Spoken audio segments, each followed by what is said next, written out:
thief! You are a thief! I cannot believe this! I am so sorry, Madam Isabella. They don't appreciate anything I do for their father. They don't appreciate me. They forgot that I am the one in charge of their father's health. Here is your medication, Mr. Raphael, and I made this food specially for you today because I want to make sure you have enough strength. Eat up, sir.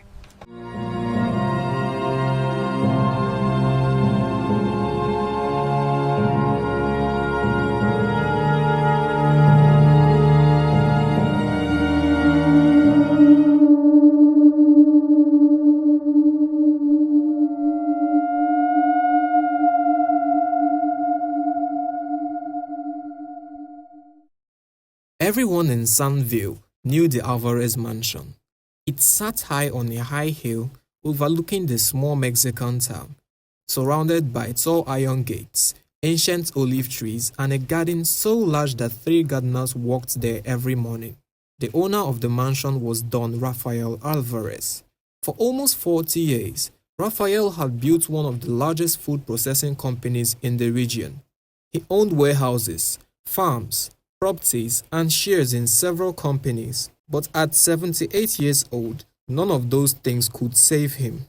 Rafael had cancer. The doctors had already told him the truth. He had only a few months to live.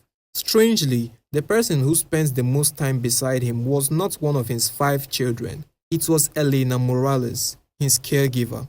She was 26 years old, a quiet young Latina woman from a poor family in a neighboring town.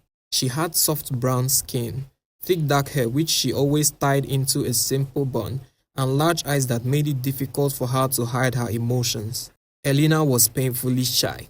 Sometimes, when people shouted at her, she couldn't even defend herself. She would simply lower her head and whisper, "I'm sorry." That was exactly why Raphael's children disliked her. They believed she was weak, and weak people in their minds were made to be stepped on. Every morning, Elena woke Raphael at 7. She helped him sit up. She prepared his medication.